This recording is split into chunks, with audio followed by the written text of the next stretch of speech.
திமுக கூட்டணிக்கு வந்து பிஜேபி தயாராக இருக்கா அல்லது பிஜேபி கூட்டணிக்கு வந்து திமுக தயாராக இருக்குன்றது தான் இப்போ வந்து விவாத பொருள். இந்த நகர்வு வந்து திமுகவுடைய இந்த அணுகுமுறை இருக்கு இல்லையா, அண்ணாமலை பிஜேபியில் இவங்க திமுக நெருங்குது, நகர்றாங்க, அதை நோக்கி கொஞ்சம் ஒரு ஸ்டெப் எடுத்து வைக்கிறாங்க. அந்த ஒரு ஸ்டெப்பு தான் இந்த டீ பார்ட்டி. இதில் வந்து அவர் ஏன் பிரச்சனை அவருக்கு சங்கடப்படுறாருன்னா, எடப்பாடி அவருக்கு ஒரு சிக்கல் இருக்குது. ஒருவேளை பிஜேபியும் டிஎம்கேவும் வந்து உறவாய் ஒரு கூட்டணி உருவாயிடுச்சுன்னா அங்கே தங்கமணி, வேலுமணி, வீரமணி, இன்னும் எந்தெந்த மணிலாம் இருக்காங்களோ அத்தனை பேரும் மணி ஆட்டின ஜெயிலில். இது உண்மை. 26 வந்து கூட்டணி கிடையாதுன்னு சொல்கிறாரு. பிஜேபிக்கும் திமுகவுக்கும் 26 கூட்டணி இல்லைன்னு சொல்கிறாரு. இதை சொல்கிறதுக்கு பாண்டேக்கு என்ன அதிகாரம் இருக்குது? எப்படி அவர் டிக்ளேர் பண்ண முடியும்? இப்போ நான் கேட்குற 4 வருஷம் இவர் வந்து ஒப்பேற்றினார்ல, எப்படி ஒப்பேற்றணும் சொல்லுங்கள். எடப்பாடி இப்போ பேசுகிறார்ல, அப்போது வந்து ஏடிஎம்கே வந்து கூட கும்பிடு போட்டதுனால தான், கூட கும்பிடுனா தெரியல, போட்டதுனால தான் 4 வருஷம் வந்து வண்டி உருட்ட முடிஞ்சுது. அதே அவர் போடுற கூட கும்பிட வந்து பார்த்தீங்கன்னா டிஎம்கே போட்டால் ஒன்றே கோபம் வருது அவருக்கு.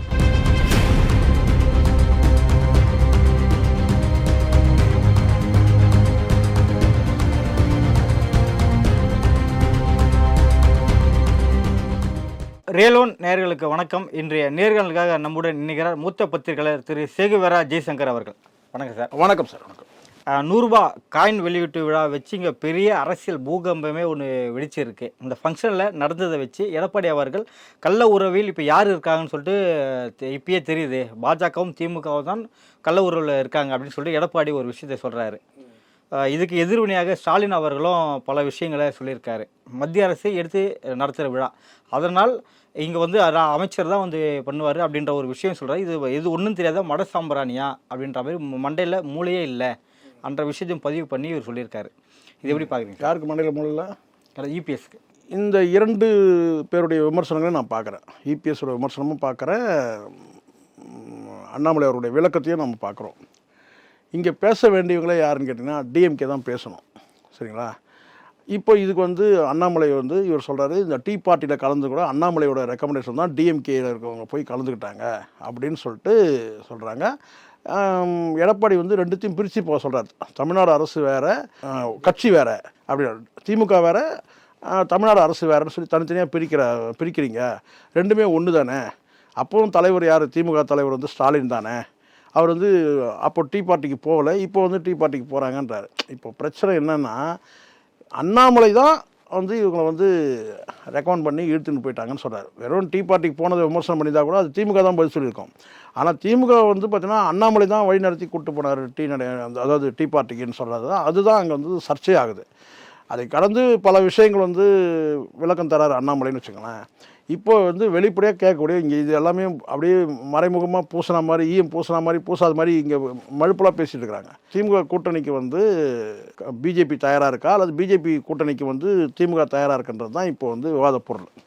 இந்த நகர்வு வந்து திமுகவுடைய இந்த அணுகுமுறை இருக்கு இல்லையா, மத்தியிலேருந்து ஒரு அமைச்சர் வந்து உள்துறை அமைச்சர் வராரு, பாதுகாப்புத்துறை அமைச்சர் வராரு, அவர் வந்து நாணயத்தை வெளியிடுறாரு. அது ஏன் அந்த விழா வந்து இவங்களே நடத்திக்கூடாதா, ஏன் வந்து அவர் வந்து செய்யணும்? இவங்க வந்து பார்த்தீங்கன்னா வந்து அண்ணாமலையை வந்து நினைவிடத்தில் வந்து கலைஞர் நினைவிடத்தில் வந்து முன்னாடி வாங்க அப்படின்னு சொல்லி அண்ணாமலையை கூப்பிட்டது கூட ஒரு பேசும் பொருளாக ஆகுது. இதெல்லாம் வந்து சேர்த்து பார்க்கும்போது டீ பார்ட்டியில் கலந்துக்கிறாங்க, டீ பார்ட்டி முன்னாடி புறக்கணிச்சவங்க இப்போ டீ பார்ட்டியில் கலந்துக்கிறாங்க. இதெல்லாம் பார்க்கும்போது ஒரு கூட்டணிக்கு வந்து நகருதா, திமுக வந்து அண்ணாமலை நோக்கி வந்து நகருதா அல்லது பிஜேபியை நோக்கி நகருதா அப்படின்னு ஒரு கேள்வி வந்து எல்லாரும் வந்து மனசும் இருக்க தான் செய்யுது. இதுக்கு முறையான விளக்கம் வந்து என்னென்னு கேட்டால் 2 தரப்புலையுமே தரணும் தான், சரிங்களா? 2 தரப்புலையும் வந்து என்ன சொல்லணும், வந்து கூட்டணிக்கெலாம் நாங்கள் நகரில், இது வந்து ஒரு மத்திய அமைச்சரை வச்சு நாங்கள் வந்து இந்த நாணயத்தை வெளியிடும் போது அது இந்தியா முழுவதும் வந்து ஒரு பரவலாக வந்து செய்தி போய் சென்று சேருன்ற அந்த ஒரு காரணம் இருக்கலாம். அதை தாண்டி கேட்டால் மத்தியில் வந்து அவங்க ஆளுங்கட்சியாக இருக்கிறாங்க, நாங்கள் மாநிலத்தில் ஆளுங்கட்சியாக இருக்கிறோம், எங்களுக்குள்ள ஒரு இணக்கமான உறவு வந்து வேணுன்றதுக்காக நாங்கள் வந்து இப்படி தான் இருக்கோம், தவிர கூட்டணிலாம் இல்லை அப்படின்னு சொல்லணும். இதை வலிமையாக வந்து திமுகவும் சொல்லலைன்னு வச்சுக்கோங்களேன். இதுதான் உண்மை. திமுகவும் சொல்லலை. பிஜேபி தரப்புலேயும் வந்து அந்த மாதிரி நாங்கள் கூட்டணிக்காக நாங்கள் நகரில், நாங்கள் கூட்டணி இல்லைன்றதை அவங்க உறுதி பண்ணல. அப்படி இருக்கும்போது எடப்பாடியே வந்து ஒரு ஆவேசமாக வந்து பேசுகிறாருன்னா, இவ்வளோ காலம் நீங்கள் வந்து எங்களை தானே சொன்னீங்க, பிஜேபியோட கள்ள உறவு இருக்குது அது இருக்குதுன்னு சொன்னீங்க, ஆனால் கள்ள உறவுன்னு சொல்ல அவர் வந்து ஒரு ஒரு நாகரிகமான வார்த்தையை பயன்படுத்தி மறைமுகமாக இவங்களோட வந்து உறவு வச்சுக்கிறாங்க அப்படின்னு சொல்கிறாருன்னு வச்சுங்களேன். இப்போ நான் சொல்கிறேன்னு கேட்டேன், இங்கே கட்சி அரசியல் வேறு, தெளிவாக இருக்கணும். முதல்ல கட்சி அரசியல் வேறு, நிர்வாக அரசியல் வேறு. ஏன்னா ஆளும் அரசு வந்து தமிழ்நாடு அரசு வந்து நீங்கள் திமுக அரசாக பார்த்தீங்கன்னா தான் இங்கே சிக்கல். நீங்கள் தமிழ்நாடு அரசாக பாருங்கள். தமிழ்நாடு அரசு வந்து ஒரு முன்னாள் முதலமைச்சருக்கு வந்து ஒரு நாணயம் வெளியிடுறாங்க. அது கலைஞர் வந்து இருக்கட்டும் அல்லது எம்ஜிஆர் கூட இருக்கட்டும். அந்த நாணயம் வெளியிடும் போது பார்த்தீங்கன்னா தமிழ்நாடு அரசு அதனுடைய கடமையை அங்கே செய்யணும். அந்த கடமையை செய்யும் போது பார்த்தீங்கன்னா ஒரு புரோட்டோக்கால் அடிப்படையில் அவங்க என்ன கேட்டால் இல்லை வந்து அவங்க ஒரு கெஸ்ட்டை முடிவு பண்ணுறாங்க. சென்ட்ரல் மினிஸ்டர் அங்கே வந்து ராஜ்நாத் சிங் வந்து ஒரு பாஜக தலைவராக பார்க்குறதா சிக்கலுங்க. அவர் வந்து ஒரு மத்திய அமைச்சர். அவர் வந்து ஒரு புரோட்டோக்கால் அமைச்சு அந்த புரோட்டோக்காலில் யாரெல்லாம் அழைக்கலாம்னு முடிவு பண்ணும்போது அவர் வந்து ஒரு தேசிய கட்சி, அந்த தேசிய கட்சியோட மாநில கட்சியாக இருக்கிறவர் அண்ணாமலை, அந்த அடிப்படையில் அண்ணாமலை அழைக்கப்படுறார். அவ்வளோதான். அப்படி தான் இதை நீங்கள் பார்த்துக்கணும். பார்த்து மனசு திருப்தி அடைஞ்சிக்கணும் ஒன்று. சரிங்களா? இல்லை இதில் நீங்கள் முரண்படுறீங்கன்னு சொன்னால், இப்போ வந்து எடப்பாடி முரண்படுறாரு இல்லையா, அந்த மாதிரி ஒரு முரண்பாடை வந்து தெரிவிக்கும் போது இல்லை இது வந்து கூட்டணிக்கான நகர்வுன்னு சொல்கிறான்னு வச்சுங்களேன். இப்போ நான் என்ன சொல்கிறேன்னா, ஒரு பொதுவான ஒரு கருத்து சொல்கிறேன். மத்தியில் அவங்க வந்து பிஜேபி ஆளுங்கட்சி, மாநிலத்தில் இவங்க ஆளுங்கட்சி. சரிங்களா? நீங்கள் வந்து எங்கிட்ட சோறு இருக்குது, இவங்க வந்து ஸ்டேட் கவர்மெண்ட் எங்கிட்ட குழம்பு இருக்குன்னு சொன்னால், அந்த ரெண்டுத்தையும் ஊற்றுனுங்க மிக்ஸ் ஆனால் தான் அது சாப்பாடு. அந்த சாப்பாடு யாருக்கு போகணும்? மக்களுக்கு போகணும். என்கிட்ட சோறு இருக்குதுன்னு அவர் சொல்லுவார், நீங்கள் என்கிட்ட குழம்பு இருக்குன்னு சொன்னீங்க, ரெண்டுத்தையும் மிக்ஸ் பண்ணல சார். இப்போது நீங்கள் ஊசி வச்சுருக்கீங்க, நான் மாத்திரை வச்சுருக்கிறேன், ரெண்டுமே கையில் வச்சுருந்தா என்ன பிரயோஜனம்? அது வந்து ஒரு பேஷண்ட்டுக்கு போகணும்ல. பேஷண்ட் யாருங்க? மக்கள் தானே. அப்போது ஒரு இணக்கம், மத்திய மாநில அரசு வந்து ஒரு இணக்கமாக இருந்தால் தான் மக்களுக்கு நன்மை செய்யணும். இதில் வந்து அவர் ஏன் பிரச்சனை அவருக்கு சங்கடப்படுறாருன்னா, எடப்பாடி அவருக்கு ஒரு சிக்கல் இருக்குது. ஒருவேளை பிஜேபியும் டிஎம்கேவும் வந்து உறவாய் ஒரு கூட்டணி உருவாயிடுச்சுன்னா, அங்கே தங்கமணி, வேலுமணி, வீரமணி, இன்னும் எந்தெந்த மணிலாம் இருக்காங்களோ அத்தனை பேரும் மணி ஆட்டணும் ஜெயிலில். இது உண்மை. இப்போ செந்தில் பாலாஜி உள்ளே இருக்கிறாருல்ல, செந்தில் பாலாஜி உள்ளே இருக்கும்போது செந்தில் பாலாஜி வந்து எங்கள் கட்சியிலும் இருந்துருக்கிறாருங்க. அவரை மாதிரி ஒரு நேர்மையானவர் கிடையாது. இன்னும் சொல்லப்போனால் அவர் உள்ளே இருக்கிற அந்த கேஸே வந்து பார்த்தீங்கன்னா யார் பேரில் பண்ணது? செந்தில் பாலாஜி இப்போ உள்ளே இருக்கிறார்ல, அந்த வழக்கு யார் பேரில் பண்ணது? உங்களுக்கு தெரியும்ல, அவர் வந்து ஏடிஎம்கேல இருக்கும்போது செய்த அந்த ஊழலுக்காக தான் இப்போ அவர் அங்கே சிறையில் இருக்கிறார். அவரை காப்பாற்றுற கடமையும் வந்து ஒரு கட்சிக்கு இருக்குது. இப்போ இருக்கிற திமுகவுக்கு இருக்குது ஒரு பக்கம். இப்போது ஒருவேளை பிஜேபியும் அவர் செந்தில் பாலாஜி அரெஸ்ட் இருக்கும்போது பார்த்தீங்கன்னா இதே எடப்பாடிலாம் என்னன்னு கேட்டால் அவர் வந்து காந்திவாதிங்க, அவர் ஏன் அரெஸ்ட் பண்ணிங்கன்னா கேட்டார். இல்லை எங்கள் கட்சியில் ரொம்ப நல்ல மனுஷன்னு சொன்னார். அப்போ இவங்க வந்து அவங்க பிஜேபிக்கு ஆதரவாக தானே இருந்தாங்க, ஆதரவான நிலைப்பாட்டில் தானே இருந்தாங்க. அப்படி இருக்கும்போது அவங்களுக்கு இப்போ என்ன, எடப்பாடிக்கு என்ன பிரச்சனை, பிஜேபியும் டிஎம்கேவும் நெருங்கிடுச்சுன்னா ஒருவேளை கூட்டணி உருவாகுனா இங்கே வந்து நமக்கு சிக்கல். எல்லா வழக்கம் இருக்கும், அதில் கொடநாடு வழக்கம் சேர்ந்து. அப்போ அந்த உறவு ஏற்படுறத வந்து என்ன கன்ஃபார்ம் பண்ணுறாரு, நீங்கள் உறவாயிடுறீங்களான்னு சொல்லிட்டு. அப்போது சம்மந்தமே இல்லாத பாண்டே கிட்ட வந்து ஒரு கேள்வி கேட்கப்படுது. பாண்டே பக்கம் வந்து அவர் இந்துத்துவ கோட்பாடுகளை வந்து பின்பற்றக்கூடியவராக இருக்கலாம். யார்? பாண்டே. சரிங்களா? நமக்கு அதில் எந்த சிக்கலும் கிடையாது. அவர் சங்கின்னு கூட தன்னை பிரகடனப்படுத்திக்கிறவர், நமக்கு எந்த சிக்கலும் கிடையாது. சரிங்களா? ஆனால் 26 வந்து கூட்டணி கிடையாதுன்னு சொல்கிறாரு. பிஜேபிக்கும் திமுகவுக்கும் 26 கூட்டணி இல்லைன்னு சொல்கிறாரு. இதை சொல்கிறதுக்கு பாண்டே யார்? பாண்டேக்கு என்ன அதிகாரம் இருக்குது? எப்படி அவர் டிக்ளேர் பண்ண முடியும்? இதை கட்சி தானே முடிவு பண்ண முடியும். கட்சியில் நீங்கள் நிர்வாகி கிடையாது, ஒரு பத்திரிகையாளர், அவ்வளோதான். 26 கட்டாயம் கூட்டணி கிடையாது அப்படின்னு அவர் டிக்ளேர் பண்ணுறாருல, அதுவே வந்து ஒரு நெருடலாக இருக்குது. சரிங்களா? யார் ஏதோ டிக்ளேர் பண்ணணுக்கு அதை யார் சொல்லணும்? அண்ணாமலை சொல்லணும். அல்ல அந்த கட்சியில் இருக்கிற வந்து மூத்த தலைவர் எச் ராஜா சொல்லலாம், இன்னும் தமிழிசை சொல்லலாம், இவங்க கட்சியில் இருக்கிற நிர்வாகிகள் சொல்லலாம். ஆனால் பாண்டே சொல்கிறார் என்னன்னு கேட்டிங்கன்னா 26 கூட்டணி இல்லைன்றார். அவர் என்ன அதிகாரப்பூர்வ செய்தி தொடர்பாளரா? சரி, ரைட், இதெல்லாம் ஒரு பக்கம் இருக்கட்டும். இப்போது நான் என்ன கேட்குறேன்னா, இந்த மத்திய அரசு மாநில அரசு ஒரு இணக்கமாக போகிறதால என்ன சார் சிக்கல்? மக்களுக்கு தானே சார் நன்மை. இது 40 எம்பி வச்சுட்டு இருக்குது. அப்புறம் நம்ம வந்து அப்போ கேட்க வேண்டிய சூழல் வருது இல்லை. 40 எம்பி நான் எண்ணிக்கிட்டே இருக்க வேண்டியது தான், 1 2 3ன்னு சொல்லிட்டு 40 வரைக்கும் எண்ணிக்கிட்டே இருக்கணும். 40 எம்பி வச்சு நீங்கள் பாராளுமன்றத்தில் நீங்கள் குரல் கொடுங்க சார். இல்லை, இந்த 2 பேரோட இணக்கம் இப்போ திமுக பாஜக உறவு வந்து பார்த்தீங்கன்னா பாஜகவுக்கு திமுக தேவைப்படுதா இல்லை திமுகவுக்கு பாஜக தேவைப்படுது? 2 பேரும் தேவைப்படுறாங்க. 2 பேரும் தேவைப்படுறாங்க. இந்த பூசணா மாதிரி பூசாத மாதிரிலாம் எனக்கு பதில் சொல்ல தெரியாது. 2 பேருக்குமே தேவை சார். 2 பேரும் தேவை. 40 எம்பி இவங்ககிட்ட இருக்குது. அங்கே வந்து பார்த்தீங்கன்னா வந்து நாயுடுக்கும் நிதிஷ்குமாருக்கும் ஒரு செக் வைக்கணும்னு வச்சுங்களேன். 39 பேர் தான், பாதி பேர் கூட்டணி. சார் கூட்டணி சார், சரி சார், நீங்கள் 20 வச்சுங்க சார். உங்களுக்கு என்ன ரொம்ப கஷ்டமாக இருக்கா? காங்கிரஸ் எப்படி சரி ஆமாம் கரெக்ட். எப்படி சரி சரி இருக்கட்டும், சரி எப்படி சரி இருக்கட்டும், சரி விட்டுருங்க 20 MP வச்சுக்கோங்க, 20 MP வச்சுங்க சார். ஒரு செக்கு தானே சார் அவங்களுக்கு ஒரு சார். இப்போ நான் சொல்கிறேன் கேளுங்க, நீங்கள் இல்லை ராகுல் தாண்டி இங்கே கூட்டணி இருங்க, நீங்கள் கூட்டணிக்கு போகணும்னு அவசியம் இல்லை சார். அங்கே ஒரு எதிர்ப்பு குரலாவது வராமல் இருக்கும்ல, ஒரு எதிர்ப்பு குரல். ஆமாம், எதிர்ப்பு குரலாவது வராமல் இருக்கும்ல. இப்போ நீங்கள் கேட்குறீங்களா காங்கிரஸ் வந்து எப்படி சேர்க்க முடியும்? ரைட், கேட்குறது ரொம்ப நியாயமான கேள்வி கேட்டுறீங்க. இப்போ வந்து வெளியில் போயிடுவோன்னு சொல்லி மிரட்டுறது யார்? கூட்டணி விட்டு வெளியே போகிறேன்னு மிரட்டுறது யார்? காங்கிரஸும் கிட்டத்தட்ட மறைமுகமாக பேசுறது ஒரு நல்ல கட்சி வளர்க்கணும். அதெல்லாம் அதான் அந்த எதிர்ப்பு. அது எப்போ சொல்லணும் நல்லா வளர்க்கணும், எப்போ சொல்லணும் கேட்டால் கூட்டணி அமைச்சு நீங்கள் பிரச்சாரத்துக்கு போகிறீங்க பார்த்தீங்களா, அப்போ சொல்லணும் மக்கள்கிட்ட நாங்களும் வந்து கட்சியை வளர்க்க போகிறோன்னு சொல்லிட்டு. நீங்கள் திமுக முதல்ல ஏறணும்னு முடிவு பண்ணிட்டீங்க, முதல்ல தான் ஏறி இருக்கிறீங்க. கிட்டத்தட்ட 50-60 வருஷமாக உங்களுக்கு சூடு சொரணம் எதுவும் இல்லாமல் நீங்கள் பயணிக்கிறீங்க. இதுதான் இப்போ வந்து ஜெயிச்ச பிறகு வந்து கேட்டிங்கன்னா ஒரு 8 MP வந்துட்டாங்கன்னா உடனே வந்து நீங்கள் வந்து வீர வசனங்களை பேசுகிறீங்களா, அதுதான் தப்பு. பிரச்சாரத்திலே பேசணும் அந்த வசனங்கள்லாம், கூட்டணி வைக்கிறதுக்கு முன்னாடி கூட பேசிடலாம். சரிங்களா? இப்போ என்னென்னு கேட்டால், இப்போ நான் கேட்குறேன், இப்போ இந்த 40 MPயில் வந்து நீங்கள் காங்கிரஸை தவிர்த்துடுங்க, விசிகாவை தவிர்த்துடுங்க. விசிகாவும் வெளியில் போகிறதுக்கு அவங்க வந்து அந்த வார்த்தைகள் வந்து பார்த்தீங்கன்னா முரணாகுது. அடுத்த 26 இவங்களோட சேர்ந்து நம்ம பயணித்தோம்னா ஆட்சிக்கு எதிரான வாக்குகளை வந்து நம்ம பலியாகும். அப்போ வந்து கேட்டால் வந்து இந்த கூட்டணியில் இருக்கலாமா வேணான்ற அந்த டிஸ்கஷன் வந்து எல்லா கட்சியும் ஓடிட்டுருக்குது, கம்யூனிஸ்டுகள் உட்பட. ஏன்னா ஆட்சிக்கு எதிரான அந்த பழிப்பாவத்தை நம்ம சுமக்கணும். அப்போ வெளியே போகிறோம். அப்போது இவங்களுக்கெல்லாம் ஒரு செக்கு என்னென்னு கேட்டிங்கன்னா, நீங்கள் போனீங்கனாலும் நாங்கள் வந்து பிஜேபியோட போயிடுவோம். ஒரு ஃப்ரேம் ஒரு என்ன சொல்கிற ஒரு த்ரெட்டுன்னு கூட சொல்ல முடியும் சார். இது நாங்கள் பிஜேபியோட போகிறோம், பிஜேபியோட போனால் பாமக வரும், பாமகவோட இன்னும் சில கட்சிகள் இருக்குது உதிரி கட்சி, அவங்களோட போயிடுறோம். நீங்கள் போனீங்கன்னா எங்களுக்கு ஒன்றும் நஷ்டம் இல்லை அப்படின்னு சொல்கிறது தான். திமுகவிலே வந்து பார்த்தீங்கன்னா வந்து காங்கிரஸ்லேயே வந்து திமுகவை ஆதரிக்கிறவங்க இருப்பாங்க, என்ன செய்தாலும் ஆதரிப்பாங்க. அந்த கட்சியோட தலைமை, மாநில தலைமை என்ன சொன்னாலும் அதுக்கு மாற்று கருத்து சொல்லுவாங்க. திமுகவுக்கு எதிராக சொல்கிறாங்கன்னு வச்சுக்கோங்களேன், உடனே ஒரு குரல் வரும், ஆதரவான ஒரு குரல் வரும். அவங்க யாருன்னு நீங்கள் நினைக்கிறீங்க? காங்கிரஸ், ஆனால் திமுக. அதே மாதிரி இங்கே நீங்கள் எடுத்துங்க, விசிகா எடுத்துங்க, நீங்கள் சந்தேகமே படாதீங்க, ரவிக்குமார் வந்து பக்கா டிஎம்கே ஆதரவாளர். உண்மை சார்.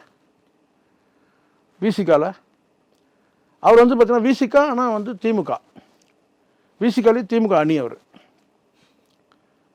உண்மை நான் சொல்கிறது, அந்த மாதிரி கலைஞர் உருவாக்கி வச்சுருக்கிறாரு. அதனால தான் நான் சொன்னேன்னு கேட்டேன்னா, மத்தியில் இருக்கிற ஆளுங்கட்சிக்கு வந்து மாநில ஆளுங்கட்சிகள் வந்து அடிமை சேவகம் செய்தால் மட்டுமே தான் வந்து மக்களுக்கு நன்மை கிடைக்கும். நல்லா புரிஞ்சுங்க, இருங்க நல்லா புரிஞ்சுங்க. இது மக்களுக்கு நன்மை கிடைக்கணும்னா, மக்களுக்கு உரிமைகள் போய் சேரணும்னா மத்தியில் இருக்கிற கட்சியோட இணக்கமான உறவு இருந்தால் தான். இணக்கன்றதுக்கு அது நீங்கள் எப்படி வேணால் எடுத்துங்க, உங்கள் லாங்குவேஜில் இணக்கமான அது எப்படி வேணால் எடுத்துங்க. அது அடிமை சேவகன்னு கூட நீங்கள் எடுத்துக்க முடியும், வேறு வழி கிடையாது. நீங்கள் எதிரும் புதிரமாக இருந்தீங்கன்னா ஒரு பிரச்சனையும் கிடையாது, தாராளமாக நீங்கள் இருந்துக்கலாம், வைராக்கியமாக இருந்துக்கலாம். ஆனால் மக்களுக்கு எதுவும் நன்மையும் கிடைக்காது, மக்களுக்கு எதுவும் நீங்கள் செய்ய முடியாது. ஏதாவது செய்தால் தான் நீங்கள் அடுத்த ஆட்சிக்கு நீங்கள் வர முடியும். நான் வைராக்கியமாக எதிர்த்து நின்னோம் அப்படின்னு நீங்கள் சொல்லிக்கலாம். ஆனால் முன்னாடி அப்படிலாம் பார்க்க மாட்டாங்க. முன்னாடிலாம் என்னென்னு கேட்டால் வந்து மத்திய அரசு வந்து கேட்டால் வந்து அந்த மாநிலத்துக்கு தேவையான அந்த உரிமைகளை கொடுத்துருப்பாங்க, அரசியல் இதில் எதுவும் செய்ய வேணாம் அப்படின்னு இருப்பாங்க. இப்போ அரசியல் பண்ணுறாங்க, எல்லாத்துலேயுமே அரசியல் இருக்குது. இப்போ நான் கேட்குற 4 வருஷம் இவர் வந்து ஒப்பேற்றினார்ல, எப்படி ஒப்பேற்றணும் சொல்லுங்கள். எடப்பாடி இப்போ பேசுகிறார்ல, அப்போது வந்து ஏடிஎம்கே வந்து கூட கும்பிடு போட்டதுனால தான், கூட கும்பிடுனா தெரியும்ல, போட்டதுனால தான் 4 வருஷம் வந்து வண்டி உருட்ட முடிஞ்சுது. அதே அவர் போடுற கோவ கும்பிட வந்து பார்த்தீங்கன்னா டிஎம்கே போட்டால் ஒன்றே கோவம் வருது அவருக்கு. பிஜேபி பிரச்சனை கிடையாது யாருக்கு, எடப்பாடிக்கு வந்து பிஜேபி பிரச்சனை கிடையாது, அண்ணாமலை தான் பிரச்சனை. அதனால் அண்ணாமலை வந்து இப்போ ஏன் இதில் லிங்க் பண்ணுறாரு, டீ பார்ட்டி தனி சார், கவர்னர் கூப்பிட்றாரு போகிறாங்க.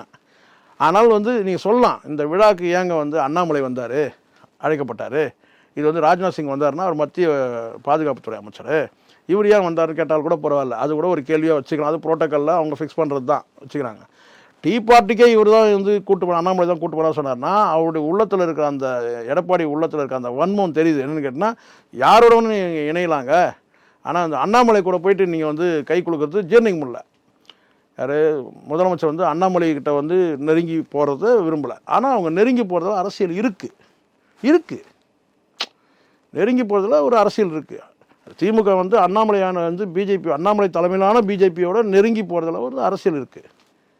சரிங்களா? அவங்க ஒரு காஷன் கொடுக்குறாங்க. நாங்கள் பாருங்கள், நீங்கள் வந்து கூட்டணி கட்சிகளுக்கு ஒரு காஷன் கொடுக்குறாங்க, ஒரு எச்சரிக்கை கொடுக்குறாங்க.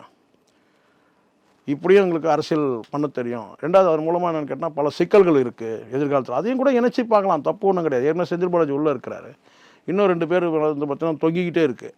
ஸோ அப்போ அதெல்லாம் வந்து ரிலீஃப் ஆகுறது எப்படி சார்? நீங்கள் சொல்லிட்டு போயிடுவார், இவர் 4 வருஷம் நல்லா உருட்டிட்டு போயிட்டார். இப்போ சப்போஸ் இப்படி மாறினா தங்கமணி, வீரமணி, வேலுமணி இவங்கெல்லாம் வந்து சிக்கல் வரும் அவங்களுக்குலாம், சரிங்களா? செந்தில் பாலாஜி வந்த மாதிரி சிக்கல் வரும். அதில் வந்து அந்த பதற்றத்தில் தான் அவர் பேசுகிறார். அவங்க வேற ஒரு மூவ் எடுக்கிறாங்க. அண்ணாமலை இல்லாத பிஜேபியோட இவங்க போகலான்ற எண்ணம் இருக்குது, இன்னும் கூட இருக்குது. யாருக்கு இருக்குது? ஏடிஎம்கே இருக்குது. இவங்க அண்ணாமலை தலைமையை வந்து பார்த்திங்கன்னா வந்து அவர் போயிடுவாருன்னு பார்த்தா அந்த இடத்துல குஷ்பு வந்துடுவாங்க, அவர் வந்துடுவாங்கன்னு சொல்லி பார்த்தா இவரே இருந்துருவார் போல இருக்குன்ற அந்த கவலை இருக்குது. இதுதான் உண்மை. இது என்னன்னா எல்முருகனை வச்சு அவங்க ஒரு காய் நகர்த்துறாங்க சார். இதை பேசி ஆகணும்.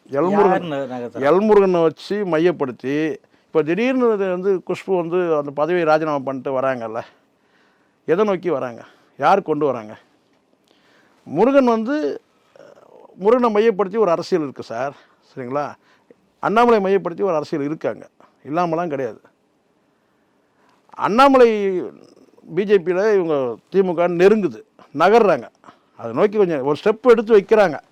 அந்த ஒரு ஸ்டெப்பு தான் இந்த டீ பார்ட்டியும் இருக்கலாம், இந்த நிகழ்ச்சி, இந்த நாணய வெளியீட்டு நிகழ்ச்சியும் இருக்கலாம். திமுக ஒரு நகர்வு இருக்குது, கண்டிப்பாக இருக்குது.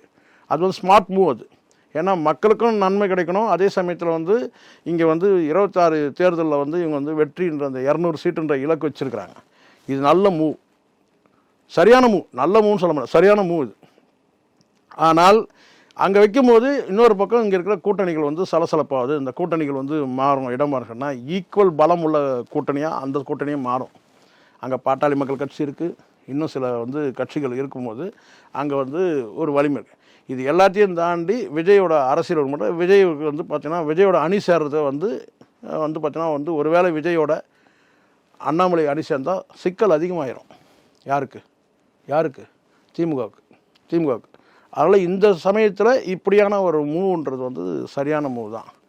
இன்னொரு பக்கம் வந்து வழக்கமாக சொல்லக்கூடிய அந்த பி டீம்னு சொல்கிறாங்க இல்லையா, நாம் தமிழரை, அது பி டீமாக நமக்கு தெரியாது. ஆனால் அவங்களுக்கும் ஒரு செக் வைக்க முடியும். சீமானுக்கு ஒரு செக்கு, திருமாவுக்கு ஒரு செக்கு, கம்யூனிஸ்டுக்கு ஒரு செக்கு, காங்கிரஸுக்கு ஒரு செக், எல்லாருக்கும் சேர்க்க முடியும். ஒரே ஒரு நகர்வு தான், ஒரே ஒரு டீ பார்ட்டி, ஒரு நாணய வெளியீட்டு விழா. இதுக்கே இங்கே வந்து பார்த்திங்கன்னா வந்து சலசலப்பாவது இல்லை. எடப்பாடி வந்து இவ்வளோ பேச வேண்டிய அவசியமே இல்லை, இது ஈஸியாக கடந்து போகலாம். அவர் ஒரு வார்த்தை சொல்கிறாரு கேட்டால், நாங்கள் எம்ஜிஆருடைய நாணயத்தை நாங்களே தான் வெளியிட்டோம். அதுக்கு அண்ணாமலை என்ன சொல்கிறார் கேட்டால், நீங்களே வெளியிட்டீங்க, அது யாருக்குன்னா தெரியுமா?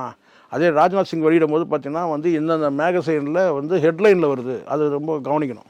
இந்தியா முழுவதும் தெரியுது, இந்த நாணயம் வெளியிட்டதே வந்து இந்தியா முழுக்க தெரியுது. நீங்கள் வந்து வெளியிட்ட நாணயம் வந்து யாருக்காவது தெரியுமான்னு கேட்குறாரு. நமக்கே இப்போ தான் தெரியும், நிஜமா. ஏன்னா அந்தளவுக்கு வந்து ஒரு விளம்பரமே ஆகலை. ஒரு ரூமுக்குள்ளேயே வச்சு வெளியிட்டாங்களான்னு தெரியல, ஒரு விழாவில் வெளியிட்டாங்க, நமக்கு தெரியும், தகவல் வரல. ஆனால் இப்போ தான் சொல்கிறாரு, நாங்கள் புரட்சித் தலைவருக்கு கூட நாங்கள் நாணயம் வெளியிட்டோம். ஆனால் செய்தி ஆகலை. ஒரு வகையில் ஒரு கௌரவம் தான் சார். மத்திய அமைச்சர் வந்து முதலமைச்சருக்கு வந்து ஒரு புகழாரம் சூட்டி அந்த நாணயத்தை வெளியிட்டது வந்து அரசு நிகழ்ச்சியாக நம்ம பார்க்கலாம், நம்மளை பொறுத்த வரைக்கும். இதை வந்து அரசியல் பார்வையோடு வந்து பார்த்திங்கன்னா சில அரசியல் கட்சி பார்க்குறாங்க.